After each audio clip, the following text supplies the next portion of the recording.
हाय। अम, बहुत दिनों बाद आया हूँ। बहुत दिनों तक नहीं आया था क्योंकि केस चल रहा था, तो मैं वेट कर रहा था कि आके ही एक बार बात करूँगा जब कुछ अ, हाथ में जजमेंट या कुछ आएगा। गम आप लोगों के साथ शेयर किया था, तब इतना हार्ट वार्मिंग प्यार मिला था, इतना सपोर्ट मिला था।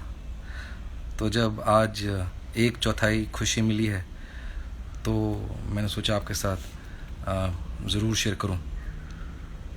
1/4 इसलिए क्योंकि अभी सिर्फ हफ्ते में 2 दिन मिले हैं। पूरी खुशी तब होगी जब एटलीस्ट कम से कम आधी कस्टडी तो मिल जाएगी। लेकिन रेगिस्तान के प्यासे को जो 11 महीने से बच्चे से नहीं मिला, और 11 से पहले और 4 जोड़ लो 1 सितंबर को छोड़ के पिछले साल, तो उसके लिए तो दो बूंद पानी ही जन्नत है। मैं सबसे पहले भगवान को थैंक करूँगा कि एटलीस्ट उन्होंने मुझे अब हफ्ते में 2 बार तो मेरे बच्चे से मिलने की परमिशन दी। मैं मानता हूँ कि हर कुछ भगवान करते हैं, इसलिए मैं ये मानता हूँ कि ये भी भगवान की ही देन है। दूसरा, मैं अपनी मॉम और अपने भाई को थैंक यू करता हूँ कि वो मेरे पीछे एक रॉक की तरह स्टडी खड़े रहे, जिसके ऊपर मैं आराम से अपना वज़न डाल के लड़ सका। फिर मुझे आप सबका थैंक यू करना है। आप लोगों ने मुझे बहुत सपोर्ट किया। मेरे साथ कोई नहीं है, लेकिन आप सब ने इतना ओवरवेलमिंग सपोर्ट किया है कि मुझे ऐसा फील होता है कि जैसे कि मैं एक चींटी हूँ और मेरे ऊपर एक बहुत बड़ा ट्रक का व्हील आने वाला है, और ये आप लोगों का प्यार और दुआएं हैं जिन्होंने मुझे बचाया है।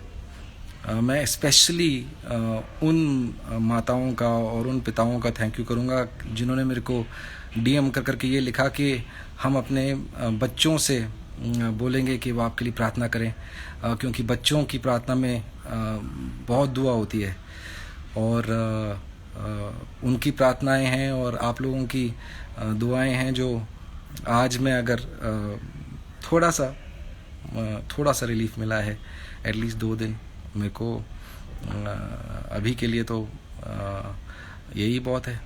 कल सैटरडे है, कल मैं उसको मिलूँगा, 2 घंटे बिताऊँगा। दूसरा, मेरे को ट्रोल्स लिखते हैं कि बहुत चालाक है, देखो कुछ पढ़ रहा है।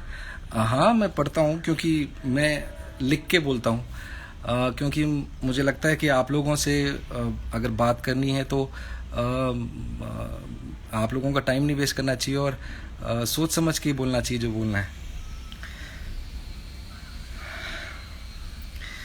मैं थैंक यू करूँगा ऑनरेबल जस्टिस SS शिंदे साहब का और ऑनरेबल जस्टिस NJ जामदार साहब का, कि कम से कम उन्होंने एटलीस्ट मुझे 2 दिन तो हफ्ते में बच्चे से मिलने दिया। अभी तक तो मिल ही नहीं पा रहा था, तो एटलीस्ट इतना तो हुआ, यही बहुत बड़ी बात है। दूसरा, उनको मैं स्पेशली इसलिए भी थैंक करूँगा क्योंकि कल श्वेता ने ये रिक्वेस्ट किया था कि अभिनव का सोशल मीडिया पे इस टॉपिक पे बात करना बंद कराया जाए, और मैं उनका बहुत थैंकफुल हूँ कि उन्होंने मेरी फ्रीडम ऑफ स्पीच को कर्टेल नहीं किया, उन्होंने मेरी फ्रीडम ऑफ स्पीच को बंद नहीं किया, और मैं आज आप लोगों के सामने आ सका हूँ इसलिए क्योंकि ऑर्डर में या जजमेंट में उन्होंने कहीं ये नहीं लिखा कि मैं आप लोगों से बात नहीं कर सकता। सो इसलिए भी स्पेशली मैं ऑनरेबल बेंच का बहुत थैंकफुल हूँ। थोड़ा सा रोज़ मिलने का जजमेंट मिल जाता तो और अच्छा था, पर चलो एटलीस्ट अभी इतना तो मिला। भगवान की इतनी तो कृपा है। आज मेरी वकील मेरे को बता रही थी कि उनको एक उनके क्लाइंट हैं जो बोल रहे थे कि अक्टूबर 2020 से उनकी हियरिंग ही नहीं हुई अभी तक। तो मैं भगवान का बहुत बहुत शुक्रिया अदा करता हूँ कि कम से कम मैं यहाँ तक तो उन्होंने मेरे को पहुँचाया है। मेरे हीबिस कॉर्पस के मैटर में एक तो स्वप्ना कोडे जिन्होंने हेल्प किया, और ये मैटर जब शुरू हुआ था तब एक और वकील जिनका मैं नाम ज़रूर लेना चाहूँगा, वो तृप्ति आर शेट्टी हैं। उन्होंने भी मेरी बहुत मदद करी है। यहाँ आने के मेरे आपके साथ और मेनली 4 रीज़न और हैं। एक तो आज श्वेता ने एक इंटरव्यू दी है नई, और उसमें नए एलिगेशंस लगाए हैं, तो उसके बारे में आपसे थोड़ा बात करने के लिए।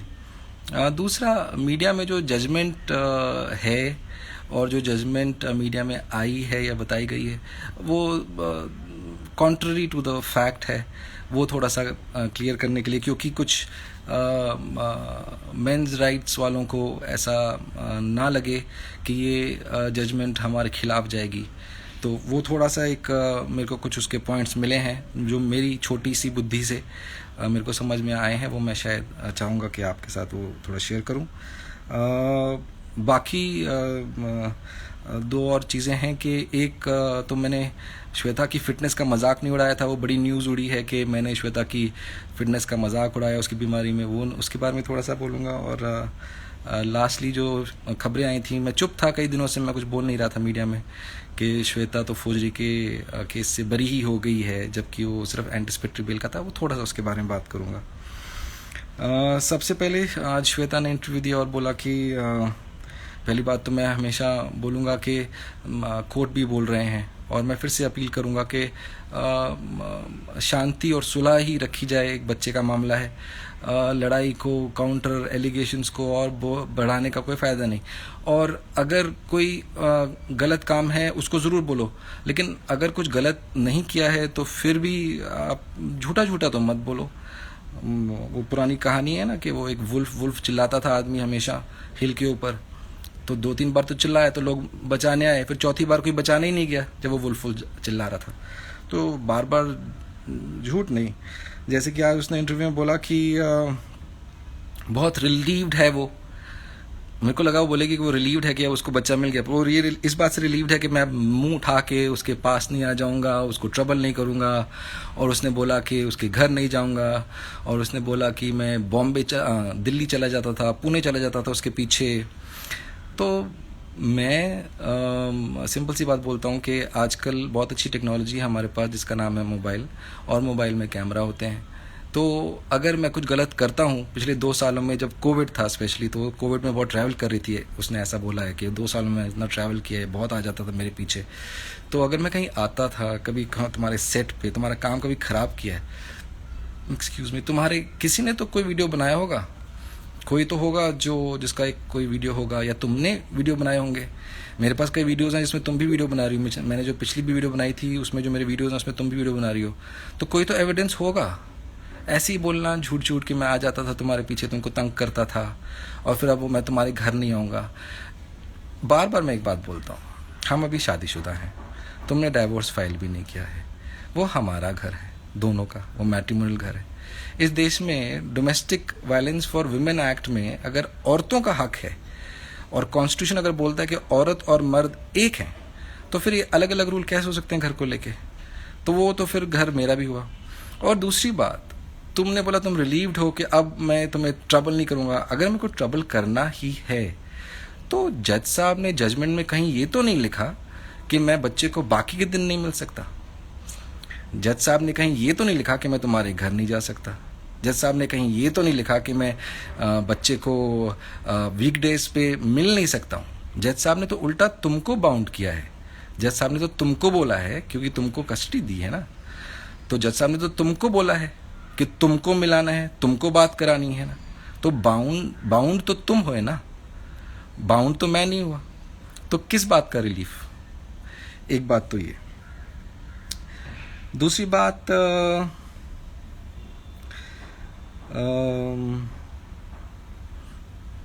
तुमने कहा कि मैं मैनिपुलेट करता हूँ, मैं तुमको बुरा दिखाने की कोशिश करता हूँ, और ये है और वो है।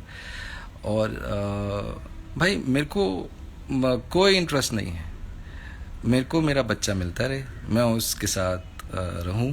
मेरी बस मेन कोशिश है कि अगर कस्टडी मिल जाए तो बहुत अच्छा है, वरना कम से कम हाफ कस्टडी मिल जाए। हाफ कस्टडी भी मिल जाएगी तो मैं बहुत खुश हूँ। आजकल के ज़माने ही हाफ कस्टडी के हैं। तो अगर मैं कुछ भी करता हूँ ना, तो तुम्हारे पास इतना अच्छा पीआर है, तुम्हारा पीआर कितना बढ़िया काम कर रहा है, वो इतना अच्छा तुम्हारे फेवर में जो इवन जजमेंट है उसको तोड़ मरोड़ के, उसको आधा सच दिखा के इतना अच्छा काम तुम्हारे फेवर में कर रहा है। तो उनको वीडियोस दो और दिखाओ कि मैंने कब बच्चे को या कुछ को तुमको मैनिपुलेट करने की कोशिश करी या कुछ गलत किया या मैं तुम्हारे पीछे पीछे कहीं पर आया। ऐसा मत बोलो, मत बोलो। मैं भी नहीं कभी भी मैं कोई भी तुम्हारे बारे में झूठ तो नहीं बोलता ना। बस इतना सा मेरा रिक्वेस्ट है। खुश हो, बच्चे के लिए अच्छा नहीं है, वो अपने पापा से भी मिलेगा। हाँ, और तुम्हारा दिल बहुत बड़ा है तो तुम दिल को और बड़ा करो, मुझे और मिलने दो उससे।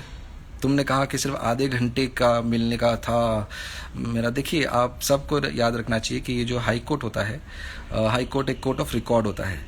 तो इसमें आप अगर कोर्ट में भी कुछ बोलेंगे, ये बात मैंने पहले वीडियो में भी कहा था, तो वो भी कंटेम्प्ट के लिए, परजुरी के लिए यूज़ की जा सकती है। तो आपने तो श्वेता ने हाई कोर्ट में खुद ही बोला था कि बच्चा जब तक बात करना चाहेगा मैं उससे बात करने दूंगी। तो फिर अब इस बात का एहसान क्या जताना कि सिर्फ मिनिमम 30 मिनट लगा। फिर भी मैं बहुत शुक्रगुजार हूँ, मैं बहुत बहुत शुक्रगुजार हूँ कि तुम बात कराती हो। प्लीज़ बात कराती रहो और उससे और मिलाओ भी मुझे। प्लीज़ मिलने दो, प्लीज़ उससे और बात करने दो। मैं तो रिक्वेस्ट ही करूँगा, मैं तो चाहूँगा कि प्लीज़ मुझे वीकडेज पे भी मिलने दो। लास्ट में मैं तुमसे एक अपील भी करूँगा। नेक्स्ट है कि हाँ, एक बहुत हेडलाइन बनी है मीडिया रिपोर्ट्स के बारे में। एक बहुत हेडलाइन बनी है कि जी हाई कोर्ट ने बोला है कि मीडिया की ये बहुत मीडिया में आया कि हाई कोर्ट ने बोला है कि एक बिजी एक्ट्रेस जो है वो उसके साथ भी वो सूटेबल है बच्चे की कस्टडी के लिए, और अभिनव की सारी मांगों को खारिज किया जाता है। और ये है, और अभिनव का सारा कहना कि वो बिजी मदर है और मैं एक घर पे बैठा हुआ फादर हूँ, स्टे एट होम डैड हूँ, तो प्लीज़ मुझे वो बच्चे से मिलने दो। ये जज ने, ये हाई कोर्ट ने खारिज कर दिया। ये खारिज नहीं किया है, वो आधी न्यूज़ बताई गई है आपको। वो उस न्यूज़ को मैं अगर अपनी जजमेंट से आपको बताऊं तो उसमें उन्होंने लिखा है कि द फैक्ट दैट रिस्पोंडेंट, ये पैराग्राफ नंबर 35 है, the fact that respondent number 2 is a busy actress can not be construed to unfavourably जज her suitability to have the custody of master R. ठीक है, ये बात आपने पढ़ी ऑलरेडी, ये आ चुकी है न्यूज में। In our view, the issue of work commitments of respondent number 2 putting hindrances in overall development of master R being again a question of fact warrants adjudication। इसका क्या मतलब हुआ? उन्होंने आपको मीडिया में सिर्फ जो हाईलाइट हुई है बात, वो सिर्फ पहली लाइन है कि जी वो जज साहब ने बोल दिया कि वो बिजी एक्ट्रेस होने के कारण वो बाप, और बाप के पास बहुत टाइम है, इसका मतलब ये नहीं कि हम उसको हटा सकते हैं। उन्होंने बोला है कि ये it's putting hindrances in overall development of master R being again a question of fact warrants adjudication। इसका क्या मतलब हुआ? इसका ये मतलब हुआ कि जो हमारे कोर्ट होते हैं, हमारे कोर्ट, आप समझिए, अगर आपको एक एग्जांपल दूं, मैं भी अभी समझाऊं ये सब बातें, और कई लोगों को शायद अभी भी नहीं पता होंगी कि हमारे अलग अलग कोर्ट में अलग अलग काम होते हैं। तो अगर मैं एक लेमैन एग्जांपल दूं कि जैसे अगर आप कोर्ट को समझिए कि अगर जो ट्रायल कोर्ट है वो हमारे चाचा हैं, अगर सेशंस कोर्ट एक और कोर्ट होते हैं वो हमारे पापा हैं, अगर हाई कोर्ट हमारे ताया जी हैं, और सुप्रीम कोर्ट हमारे दादाजी हैं। तो इसमें जो हाई कोर्ट, जो ताया जी हैं, उन्होंने बोला है कि चाचे के पास जाओ। लेमैन एग्जांपल है, पर इसका मतलब ये है, उन्होंने ये बोला है कि अगर एक लेडी काम कर रही है, बहुत बिजी है उसका कमिटमेंट, और उसकी कमिटमेंट बिजी होने से अगर वो बच्चे की डेवलपमेंट में हिंड्रेंस है, तो ये एक फैक्ट है। और फैक्ट कहां चेक किया जाता है? वो एविडेंस कोर्ट में। एविडेंस कोर्ट कौन सा है? ट्रायल कोर्ट, चाचे का कोर्ट, जो सबसे लोअर कोर्ट है। हम लोग क्या करते हैं, ताया जी का कोर्ट क्या करता है? ताया जी का कोर्ट करता है कि हम बताते हैं कि लॉ जो लगाया गया है इस जजमेंट में वो सही है कि नहीं है। बेसिकली मेनली ताए का कोर्ट का ये काम होता है।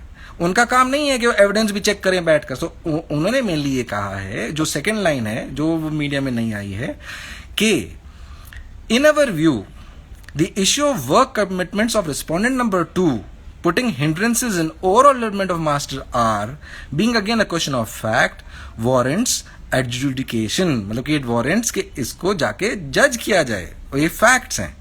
तो ये एक बात है जो बहुत फैलाई गई कि जी वो हो भाई साहब जी अभिनव तो गलत ही हो गया, अभिनव ने कैसे बोल दिया। नहीं, ऐसा हो भी नहीं सकता ना। आप खुद सोचिए कि अभी खबरें हैं, ये र्यूमर्स हैं कि मोस्ट प्रोबेबली वो श्वेता बिग बॉस में जा रही है। अब कोई भी हाई कोर्ट भी और हाई कोर्ट को ये पता है कि वो साउथ अफ्रीका भी गई थी, तो कोई भी हाई कोर्ट ऐसे आर्बिट्रली नहीं बोल सकता कि जी नहीं वो फर्क ही नहीं पड़ता। हाई कोर्ट ने क्या बोला कि देखिए ये मैटर आप फैक्ट है, आप जाके लोअर कोर्ट को समझाओ, आप चाचे को समझाओ कि बॉस ये है, और चाचे का काम है एविडेंस देखना, मेरा काम भी नहीं है। अगर वो बोलेंगे तो हम फिर इसके बारे में फिर वो डिसाइड करें कि क्या कस्टडी है। फिर एक और बात, पैरा नंबर नीचे अगर आप आए टू 41, जो मैंने कल वैसे डाला भी था आप लोगों के लिए, मैंने कल पोस्ट किया ही था कि we clarify that the aforesaid observations have been made for the purpose of determining the justifiability of the exercise of writ jurisdiction, and this court may not be construed to have expressed an opinion and or determined the issue of custody of master R finally। इसका मतलब क्या है कि उन्होंने ये बोला है कि हमने दे तो दिया है, लेकिन इसको ये ना माना जाए कि ये फाइनल डिसीजन है। अच्छा, एक और बात है इसमें, मैं आप कह सकते हो कि लिटरली ना जैसे बाउंड्री पे कैच आउट हो जाते हैं ना, मैं इस केस में वैसा ही हुआ हूँ ऑलमोस्ट। क्यों? क्योंकि 2 महीने बाकी हैं बच्चे के 5 ईयर्स क्रॉस करने के लिए। अब एक आ गया है टेंडर ईयर्स रूल। जहाँ तक मुझे क्लियरली याद है, ये Hindu minority and guardians act का है, ये शायद सेक्शन 6 के अंतर्गत आता है, जिसमें उन्होंने बोला है कि ये जी आप अगर 5 साल से छोटा बच्चा है तो वो नॉर्मली माँ के पास ही जाएगा। ओके, अब ये जो ये लॉ मेरे ख्याल से अगर मैं गलत नहीं हूँ तो 1956 में बना था, ठीक है। अब देखो, मैं आज कंपेयर कर रहा था कि इन लॉ ऑल्सो हम अमेरिका से कितने साल पीछे हैं। हम अमेरिका से 44 ईयर्स पीछे हैं। मैंने कैसे कंपेयर किया ये, मैंने देखा कि 1977 की एक जजमेंट है अलास्का सुप्रीम कोर्ट की, जॉनसन वर्सेस जॉनसन की, जिसमें उन्होंने टेंडर रूल को बोला है कि अब टेंडर रूल लागू नहीं होता क्योंकि अब औरतें भी काम कर रही हैं। टेंडर रूल क्यों बनाया गया था कि भाई बच्चा इतना छोटा होता है कि उसको 24 घंटे उसका कोई पेरेंट चाहिए। तो अब क्या होता था कि पुराने जमाने में 1956 में मर्द काम करते थे, औरतें घरों पे रहती थी ज्यादातर। अब औरतें भी काम करती हैं, तो अगर औरतें भी काम कर रही हैं तो फिर वो टेंडर एज रूल, तो फिर भाई आप तो फिर उसको समझो ना, वो पेरेंट को। जैसे मैं यहाँ पर हूँ स्टे होम डैड, तो मेरे को समझा जाए कि भाई मैं घर पे रहता हूँ और मेरे को आप दे दो वैसा टेंडर एज रूल। बट खैर, अब देखो, अब जजेस भी क्या कर सकते हैं ना। अब अगर जजेस चाहें भी, अगर कोई लॉ है, अब वो लॉ के खिलाफ नहीं जा सकते क्योंकि कॉन्स्टिट्यूशन में क्लियरली लिखा है कि जो लॉ है उसके मुताबिक ही होगा। अब लॉ है कि भाई अगर 5 साल से छोटा बच्चा है, 2 महीने बाकी थे बच्चे के 5 साल होने में, तो फिर वो माँ के पास ही जाएगा। तो ठीक है, इसलिए वो माँ के पास चला गया। पर देखो, हम 44 ईयर्स बिहाइंड है। 77 में अमेरिका ने बोल दिया कि टेंडर एज रूल जो है उसको होना चाहिए, पर इंडिया में लॉ चेंज ही नहीं हुआ। क्योंकि भाई लॉ कौन चेंज करेगा? लॉ तो एमपी और एमएलए चेंज करेंगे। अगर एमपी और एमएलए ने आज तक चेंज नहीं किया, जैसे आज तक हमारे कोई लॉज शेयर्ड पेरेंटिंग के नहीं बने हैं, आज तक हमारे कोई लॉज ऐसे नहीं बने कि अगर एक औरत गलत एक आदमी को फंसाती है तो उसको कैसे पकड़ा जाए, उसको कैसे चेक किया जाए। हमारे मेंस के हक, जैसे औरतों का हक है डोमेस्टिक वायलेंस एक्ट में कि भाई औरत को आप कितना भी गुस्सा हो उससे आप उसको घर से नहीं निकाल सकते, आदमी को आप निकाल सकते हो। तो लॉ ही नहीं बने, कई लॉ नहीं बने, तो हम काफ़ी इन चीज़ों में भी, लॉ में भी पीछे चल रहे हैं। तो ऐसे मेरा ये हो गया। अच्छा, एक और है न्यूज़ मीडिया में बहुत फैली कि उसमें जज ने छोटी सी बात है कि उन्होंने कहा है कि family person has to be there with me when I am meeting Riyansh. नहीं, ऐसा नहीं है, ऑर्डर में ऐसा कुछ नहीं है। उन्होंने बड़ी ही अच्छी लाइन, जो बड़ी फेमस हुई, बड़ी अच्छी लाइन थी कि आप दोनों जो बड़े किरदार निभाते हो अच्छे अच्छे लोगों का स्क्रीन पे अपने बच्चे के लिए मतलब कि बड़े प्यार से थप्पड़ मारा है हमको हाई कोर्ट ने कि सर रियल लाइफ में भी अपने बच्चे के लिए करके दिखाओ। अच्छा, अभी coming to the fact that भाई सब लोगों ने बोला कि मैंने ना बड़ा मजाक उड़ा दिया श्वेता का, और मैंने बड़े बुरा किया, वो बीमार है और मैंने मजाक उड़ाया, मैंने ताना कसा। नहीं नहीं, ऐसा नहीं है कि मैंने बिल्कुल भी श्वेता का मजाक नहीं उड़ाया था। मैंने सच में हमारी एक्टर्स की जो ज़िंदगी है उसके बारे में थोड़ा सा आपको बताने की कोशिश करी थी। ये सच्ची बात है कि हम लोग 17 साल से मैं इस इंडस्ट्री में से जुड़ा हुआ हूँ। मेरे सामने की बातें हैं कि कोई एक्टर ट्रेडमिल पे मर गया, कोई एक्टर बड़ा ही अच्छा लाइपोसेक्शन के टेबल पे मर गया, कोई अभी अभी मैं तो उसको सुपरस्टार ही बोलता हूँ, अभी अभी सिद्धार्थ सडनली चला गया। ये सब चीज़ें बहुत शॉकिंग हैं एक्चुअली। और ये मैं एक जेन्युइनली एक तरह से एक्चुअली मैं एक एक्चुअल में एक कॉम्प्लीमेंट था जो मैं स्ट्रेट फॉरवर्ड नहीं देना चाहता था श्वेता को, कि वो इतनी मेहनत करती रही है, उसने अपनी बॉडी इतनी पतली कर ली है। जब उस दिन एक दिन पुलिस स्टेशन आई, मैं भी खड़ा था, तो मेरे को दूर से लगा कि लवू आ रही है, मतलब कि ऐसी पतली सी हो गई है वो। तो उसने करा है, लेकिन हम जो एक्टर्स होते हैं इतनी ज़्यादा बेचारे मेहनत करते हैं, मैंने जैसे बोला कि प्यार पाने के लिए और लाइमलाइट में रहने के लिए। तो इन सारे चक्रों में फिर कहीं ना कहीं वह आपके दिल को अफेक्ट करता है। मेरा बस वो कहना था। मैं श्वेता का मजाक क्यों उड़ाना है, मेरे को कोई इंटरेस्ट नहीं है श्वेता का मजाक उड़ाने में। पिछले दिनों एक बात आई थी, मेरे को मीडिया वालों ने पूछा था कि आप आने वाले हो लाइव वगैरह, मैंने कहा था नहीं। वो बात ये थी कि मीडिया में मैंने कहा ना श्वेता की पीआर टीम बहुत अच्छी है, और तब नई नई ही चेंज हुई थी। तो उन्होंने बोला कि ओहो श्वेता तो फौजरी से बच गई, ऐसी ऐसी न्यूज़ आई कि ओहो क्लियर ही हो गया। नहीं, अगेन मैं आपको एग्जाम्पल देते बताऊंगा कि वो चाचे के कोर्ट में फौजरी का केस चल रहा है, मतलब कि ट्रायल कोर्ट में फौजरी का केस चल रहा है। तो पापा का कोर्ट, मतलब कि जो सेशंस कोर्ट है, वो डिसाइड करता है कि एंटिसिपेटरी बेल, मतलब कि क्या श्वेता को अरेस्ट करा जाना चाहिए कि नहीं करा जाना चाहिए, वो सिर्फ ये डिसाइड करता है इस केस में।